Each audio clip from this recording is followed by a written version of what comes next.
કોઈને તમે આવી રીતે રસોઈ બનાવતા નહીં જોયા હોય આમ જુઓ કેમ પણ બાકી. હાય ગાઈઝ, ગુડ મોર્નિંગ, જય શ્રી કૃષ્ણ, જય માતાજી. કેમ છો તમે બધા? તો આજના નવા વ્લોગમાં તમારા બધાનું સ્વાગત છે. તો અત્યારે અમારા સોસાયટીમાંથી બાળકો બધા રાધા બનીને જાય છે ને મમ્મીને અહીંયા આવી ગયો છે તાવ. જય શ્રી કૃષ્ણ. તાવ આવી ગયો છે ને અહીંયા અમારા ભાઈ હું અત્યારમાં ચાલુ કર્યું તે એમ કીધું કાંઈ નથી ભાઈ. હા જો સન ઓફ સરદાર સરદાર ચાલુ કરી દીધું આપણા ભાઈ હવારના વારમાં. ભગવાનના નામ નહીં લેવાના. સન ઓફ સરદાર જો અમારા મેડમ જો અહીંયા સુન રહે હો રોટી મેં બી.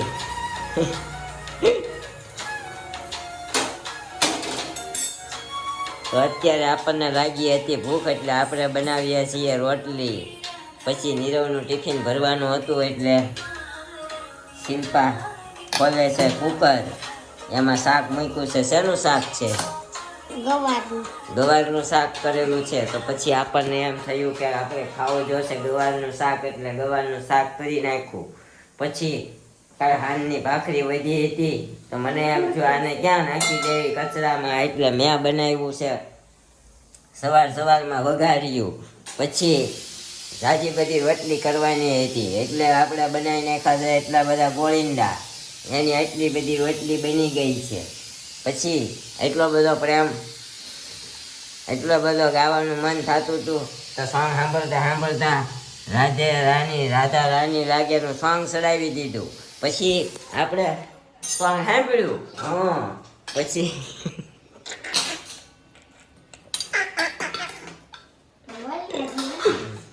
તો આપણે અત્યારે ફર્સ્ટ ક્લાસ વગાડ્યું. આપણો પેંડો પડ્યો છે એક નંબર માવા પેંડો છે પ્યોર માવાનો. અને શું કહેવાય હણોલના પેંડા છે ભાઈ. કા યુ નો હણોલ? જોયું છે હણોલ?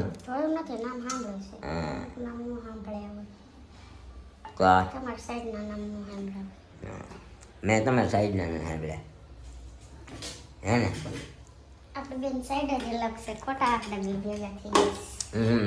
અમે આખા આ શેડેથી ઓલા શેડે ભેગા થયા છીએ. કા હું ભાવનગરનો ની રાજકોટ કાઢી લીધું હું હોય ઠેક તો ભલે હજી કે હોય મરચું નો નાખી દેજે બધા.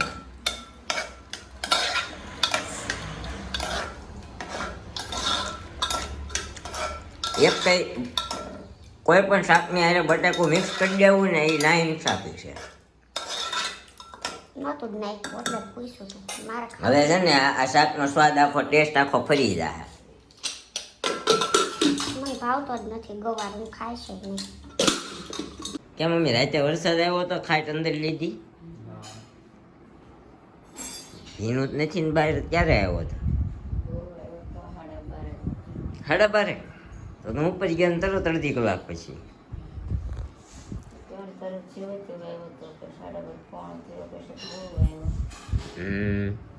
તો ગાય સુરતમાં રાતે વરસાદ આવ્યો તો બહુ એમ કહે છે. રોડે તો જઈએ પછી હાટું તો આપણે નાઇટ ડ્રેસ પહેરી લીધો છે કારણ કે છે ને રસ્તામાં પછી પાણી ભીરું હોય ને વરસાદ આવે ને જીન્સ હોય ને પછી જ્યાં જઈને પલ્લીને બેસવું ના ગમે. કાલે તો રેનકોટ પણ ભૂલી ગયેલો. કાલે તો હું મૂંઝાઈ ગયો, રસ્તામાં ઊભો રહી ગયો 15-20 મિનિટ તક. હું ગયો પછી આવ્યો તો આપણે પુલ ઉતરીને અંજની પાસે. પછી અહીંયા ઝાડવા નીચે હું ઊભો રહી ગયો. રેનકોટ તો હતો નહીં. રેનકોટ અહીંયા મેં હેકેલવા હાટું બહાર કાઢ્યો હતો. કોકે ટીંગાડી દીધો તો ભૂલાઈ ગયું. સમજી? હેલ્મેટ ને બેલ્મેટ ને બધું નાખવાનું ને અંદર બધું ચકના ચૂર હોય ડીકીમાં. એટલે મેં વળી કીધું બહાર કાઢું ને તો કોઈ ખેંચાઈ જશે. પછી આપણને કોઈ રેનકોટ હેકેલી ન દીધો. હજી 5 ગોળીંડા બાકી છે. તો આજે લેટ થઈ જવાનું છે. પછી આપણે ખાતે પહોંચવામાં થઈ જશે લેટ. તો 10 વાગ્યા નથી જાતો, 9 વાગ્યા હું નીકળી જાઉં છું. 9 વાગે નીકળું છું. પછી આપણી બાઈઓ બોલી આપણને ઘસકાવ્યા. પછી મને એમ છું હવે કાંઈ માથાકૂટ કરવી નથી. રામ આएंगे તો અંગના સજાઉંગી. એ હા મમ્મી વાંધો નહીં. ફર્સ્ટ ક્લાસ માતાજીના દર્શન. અમારા લક્ષ્મીનારાયણ, કાનાજી, કામધેનુ ગૌ માતા, ગણપતિ બાપા, રીધી સીધી, મહાદેવ, રામ દરબાર, રામાપીર ભગવાન, અમારા કુળદેવી શ્રી બ્રહ્માણીમાં, ચહરમાં, હનુમાન દાદા, વાહે બહુ બધા લક્ષ્મી માતા છે. હવે એમાં વિજયા લક્ષ્મી ને ધન્ય લક્ષ્મી ને ઐશ્વર્યા લક્ષ્મી ને બધા બહુ બધા લક્ષ્મી માતા છે વાહે. એટલા બધા અમારા મંદિરમાં ભગવાનો બિરાજમાન છે. ખોડિયાર માતાજી છે, અન્નપૂર્ણા માતાજી છે, હજી નાના નાના ફોટા બધા છે હજી. તો આવું બધું માતાજી બધાને હર હંમેશા ખુશ રાખે અને સુખ શાંતિ આપે એવી પ્રાર્થના છે.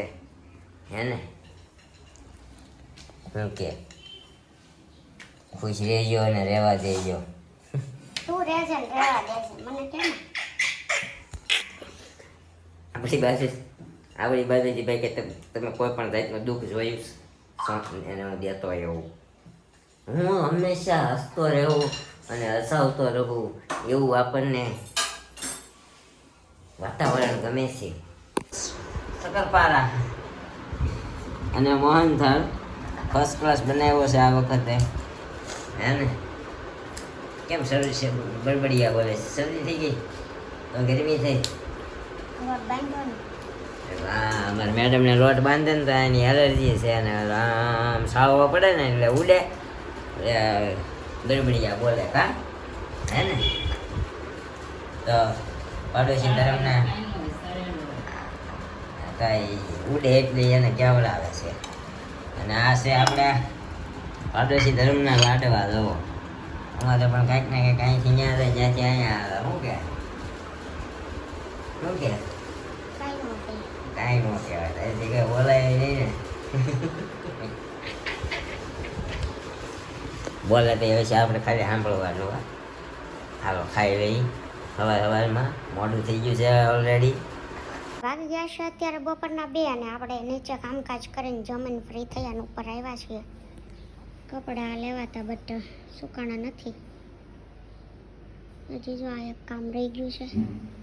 સોસાયટીમાં બધા સૂઈ ગયા હોય એવું લાગે છે કેમ કે કોઈ દેખાતું જ નથી એટલા માટે. તો આજે થોડું વરસાદ જેવું વાતાવરણ હતું એટલે તડકો આ સાઈડ અત્યારે આવ્યો જ નથી. કપડાં સુકાણા નથી. 2 વાગી ગયા છે પણ સૂઈ જાશું ને તો નક્કી નહીં વરસાદ આવીને જતો રહેશે ને તો. આજે અમે એવું હતું એકલી હતી ને તો કામકાજમાં લેટ થઈ ગયું. હજી આપણે ફ્રેશ નથી થયા. સવારના કપડામાં રખડીએ છીએ આમનું. કાંઈ નહીં થોડી વાર સૂઈ જઈએ પછી હમણાં કપડાં લઈને બધું કામકાજ પતાવીએ. હજી ઇસ્ત્રી કરવાની બાકી છે એ બધું કરી નાખશું પછી ફ્રેશ થશું. તો આજની વિચારધારા પડેલી છે અહીંયા. ક્યારેક ક્યારેક વાંચું છું બટ આજે અત્યારે વાંચવાનું મન નથી થતું કેમ કે 2 વાગી ગયા છે એટલા માટે. વાગી ગયા છે સાંજના 6:30 અને આપણે બનાવવાના છે ગબગોટા, જેને હિન્દીમાં અમુક અપ્પે કહે છે. અપ્પે કરીને કહે છે અમુક, અને આપણે ગુજરાતીમાં તો કાઠિયાવાડીમાં ગબગોટા જ કહેવાય છે. સૂજીના લોટના આવે છે, રવાના લોટના. તો આપણે હમણાં રવો લઈ આવ્યા અને જસ્ટ એને પલાળ્યો છે. પણ એનો હાથો લાવવા માટે એને અગાઉ પલાળવાનો એટલે 6:30 વાગે આપણે 7 વાગે બનાવવાના છે. તો 7, સવા 7 જેવું થાય ત્યારે બનાવશું પણ એને અગાઉ પલાળવા પડે છે એટલા માટે આપણે લાવીને પલાળ્યું છે. તો રવો પલાળવા માટે 1 તો 1.5 થી પોણી કલાક અગાઉ પલાળવાનો હોય છે.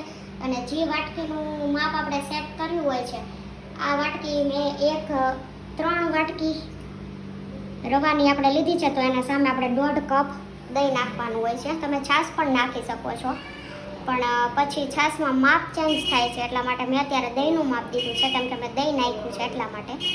અને પછી આપણે અહીંયા ચણાની દાળ અને અડદની દાળ પલાળી છે જેને અગાઉ પલાળવી હોય તો આપણે અગાઉ પલાળી શકીએ છીએ, પણ મને અત્યારે અમારે ઇન્સ્ટન્ટ બનાવવાનું થયું એટલા માટે અમે ગરમ પાણીમાં પલાળી દીધી છે. એટલે અડધી કલાક અગાઉ પણ તમે પલાળો તો ચાલે. અને આપણે લઈ આવ્યા છીએ આટલો બધો લીમડો. તો આ છે આપણા ગપગોટાની લોઢી. તો હવે સબ્જી નાખવાનું છે, તો સબ્જીમાં તમે કાંઈ બી નાખી શકો છો, પણ અમે કેપ્સિકમ નથી નાખવાના કેમ કે નીરવ નથી ભાવતા એટલા માટે. તો હવે આગળ કેમ બનાવે છે ગપગોટા અમારા જોડે કન્ટિન્યુ રહે. તો ગાઈસ અડધી કલાક થઈ ગઈ છે અને આપણે આ પલાળ્યું હતું એનો હાથો આવી ગયો છે. અને આપણે આ ચણાની અને અડદની દાળ પણ પલાળી હતી, એ પણ મસ્ત પલળી ગઈ છે. અને આપણે સબ્જીમાં આટલી વસ્તુ નાખવાનું છે: મરચાં, આદુ, કોબી, કાંદા, ટામેટાં અને લીમડો. અને આમાં તમે ગાજર અને કેપ્સિકમ એડ કરી શકો છો, બટ અમારા ઘરમાં નથી ખાતા એટલા માટે અમે નથી નાખ્યું. અને અહીંયા ધાણા છે અને આપણે તેલ મૂકી દીધું છે. હવે તેમાં આપણે આ બધું સબ્જી નાખવાનું છે અને આ દાળ નાખવાની છે ઓનલી, અને તેનો વઘાર કરવાનો છે. તો કાંઈ નહીં, આપણે વઘાર કરી નાખીએ. તો ઓલમોસ્ટ તેલ આવી ગયું છે, એટલે હવે આપણે આ તેલમાં રાઈ નાખીએ, હિંગ, લીમડો. ગેસની ફ્લેમ થોડી સ્લો કરી નાખશું. ત્યારબાદ એમાં આપણે નાખશું આ દાળ થોડીક બ્રાઉન કલરની થઈ જાય પછી આ બધા સબ્જી નાખીને વઘારવાનું છે આપણે. તો ગાઈસ આપણે રવામાં આથો આવી ગયો છે અને બધા વેજીટેબલ પણ ફ્રાય થઈ ગયા છે. તો હવે એને આપણે આ રવામાં નાખવાના છે. તો આવી રીતે ફ્રાય કરેલા વેજીટેબલ બધાને આપણે આમાં નાખીને મિક્સ કરી દઈશું. આપણે આવી ગયા છીએ ઘરે અને અત્યારે આપણા મેડમ જુઓ, કોઈને તમે આવી રીતે રસોઈ બનાવતા નહીં જોઈએ આવો એમ જુઓ કેમ પણ બાકી છે ને. હા અમે એ હામી જાય પછી નાની એમથી જગ્યામાં. તો અત્યારે આપણા ઘરે બની રહ્યા છે ગપગોટાસ. આ અમારા નિરૂપાજીની નવી રોટીનું મુહૂર્ત કરી નાખ્યું છે અમારા મેડમે. કાં તો એક ગાણ નીકળી ગયો છે. આપણું મોડું રાબડું છે અને આ છે આપણા ભાઈનું ને બધાનું તીખું રાબડું. તો અત્યારે ગપગોટાસ ખાઈશું મસ્તીના. અને શું કહેવાય મિક્સર્સ, શું કહેવાય વિસ્કર. અમારા મેડમ નવું બધું ગોતી આવે. તો અહીંયા અત્યારે હવે ચમચીએ વઘાર મારવાનો જવો. હા તો હજી તો રખા હે તો કહાં છે તેલ આएगा મેડમજી. તો તમે અહીંયા ગપગોટા કહો કે શું કહો છો? તમારા શું કહેવાય હિન્દીમાં અપ્પમ, આપણે ગપગોટા. એને બીજું કઈ કહેવાય ગપગોટા ને એ ખબર છે? ચીઝ પડ્યું છે આમાં. ચીઝ ન હોય પણ આપણે નવું ટ્રાય કરાય ને. આમાં થોડુંક રાબડું નાખીને ચીઝનું ક્યુબ નાનું એવું નાખીને ઉપર પાછું રાબડું નાખી દેવાનું. વચ્ચેથી છે ને આમ ઓલું વાલ્કેનો જેવું નીકળે. હે કે ચીઝ વાલ્કેનો ગપગોટાસ એવું નામ આપવાનું આવે. તો આવી રીતે જો તેલ નાખીને બધા ખાબોચિયામાં રાઈ નાખી દેવાની અને પછી જો એક લીમડીનું પત્તું નાખવાનું. ના નાખો તો ચાલશે, એમાં મને કઈ મજા નહીં આવતી. લીમડીનો સ્વાદ સારો આવે છે એટલે હું નાખું. આ મારો ઘાણ છે ને, તો મારા ઘાણમાં તમ તાર ચાલશે તો કાઈ નહીં. હવે તો નાખી દીધી, શું કાઈ નહીં. હજી બીજો બનાવીશ ને. ઓકે કાંઈ વાંધો નહીં. કેટલા ઘાણ થશે મારા? 3. 2 ઉપર થોડાક થશે પણ છે ને તો મેં કીધું તીખામ ભેળવી દઉં. ના કરી નાખજે બધા, હું ખાઈ જઈશ. આપણને છે ને ભાઈ ગપગોટા બહુ ભાવે છે, મજા આવે. રાત્રે સૂતી વખતે વિડીયો અપલોડ કરીને આપણે ખાઈશું. શું કે ઓકે કરી નાખજો બધા તમ તારે, વાંધો નહીં, ખવાઈ જશે એ તો. ગાઈસ અમારા મેડમ છે ને જુઓ 7:30, આમ તો 7 વાગ્યાના 6:30 ગપગોટા બનાવે છે. તે અત્યારે ફાઇનલી હજી બની રહ્યા છે. જુઓ છેલ્લે તો થાકી લાગે છે.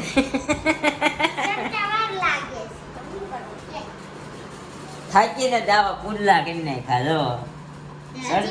જો ચડતા બહુ વાર લાગી. હા મને એવું લાગ્યું આ વખતે નવી રોટી છે એટલે હશે. એવું છે.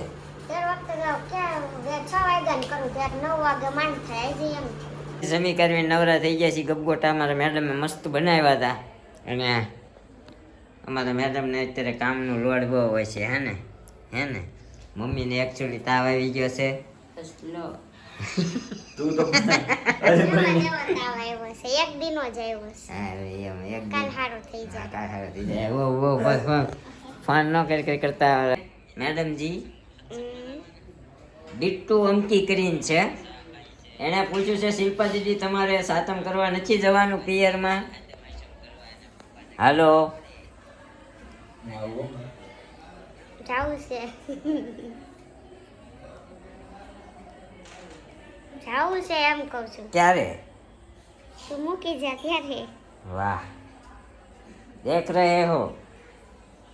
પછી કિંજલબેન કાકલોતર પૂછે છે આ ટી શર્ટ ક્યાંથી લીધું છે? તમારા બધા કપડાં મસ્ત હોય છે. ઝુડીઓમાંથી લીધેલું છે. ઝુડીઓમાંથી? અચ્છા. પણ એક વર્ષ અમે આખું ઝુડીઓમાંથી લીધું હતું. પછી મેડમે ટ્રાય મારવા ગયા હતા ઝુડીઓમાંથી લેવા હાટું. તો અહીંયાથી લઈ આવ્યા હતા, પરચેસ કરી આવ્યા હતા. પહેલી વાર લીધું હતું. ટિમ્પલબેન જિગ્નેશભાઈ પૂછે છે શિલ્પાબેનના માસીના ઘરના વ્લોગ જોવાની પણ બહુ મજા આવે છે. એમના માસા બહુ રમૂજી છે, નીરવભાઈ જેમ જ. કેમ પણ પછી કાંઈ નહીં હાલવા. તો તમને સાચું કહેજો, તમને આપણી કોમેડી આપણે જે મજાક કરીએ એ તમને વધારે ગમે છે ને? હે સાચું કહેજો, હાસું. કારણ કે અમારા મેડમને છે ને ઈગો હર્ટ થઈ જાય છે આપણી મજાકમાં. ડિમ્પલબેન જિગ્નેશભાઈ બીજી કોમેન્ટ કરી છે કે નીરવભાઈ તમારી ઓફિસનો વ્લોગ બનાવો એકવાર. તો ડિમ્પલબેન આપણો ઓફિસનો વ્લોગ એક આવી ગયો. આપણે ઓફિસની ટૂર આપી હતી નાની એવી, તો એ આપણે વ્લોગ છે એમાં જોઈ લેજો. હા એમાં ઓફિસ ટૂર કરીને આપણો વ્લોગ આવી ગયેલો જ છે, તમે જોઈ લેજો. પછી બહુ અહીંયા દરરોજ વ્લોગ નથી બનાવાતા કારણ કે અમારે ત્યાં થોડુંક કામનું લોડિંગ હોય, બરોબર? હા તોય તમને ક્યારેક અમે ઓફિસના વ્લોગ બનાવશું હમણાં, કારણ કે આપણી છે ને નાઇટ ચાલુ થશે એટલે આપણે ઝાઝા ઓફિસે જઈશું. તો હવે ઓફિસેથી પણ વ્લોગ આવશે ધીમે ધીમે, કારણ કે નાઇટમાં હજી શું છે કે આપણે નવરાત્રિના આઈટમ પતે ને પછી આપણી નાઇટ ચાલુ થાય, દિવાળી મહિનો ચાલુ થાય ને એટલે. તો પછી આપણી શિવાની બેન કહે છે જય શ્રી કૃષ્ણ, તો જય શ્રી કૃષ્ણ. ચેતનાબેન સાંઘાણી જય શ્રી કૃષ્ણ. શું કે જય શ્રી કૃષ્ણ? હાલો જય શ્રી કૃષ્ણ. હા કાંઈ નહીં, તો તમે બન્યા રહેજો આપણા વ્લોગમાં. જે કોઈ પણ આપણી ચેનલ પર નવા હોય એ લાઈક શેર કોમેન્ટ અને સબસ્ક્રાઈબ ન કર્યું તો ફટાફટ સબસ્ક્રાઈબ કરી દેજો આપણી ચેનલને. તો મળશું ફરીથી આવા નવા એક વ્લોગ સાથે કાલ સવારે 9 વાગે. ત્યાં સુધી બાય બાય, ગુડ નાઇટ, જય Shri Krishna. Thank you for watching.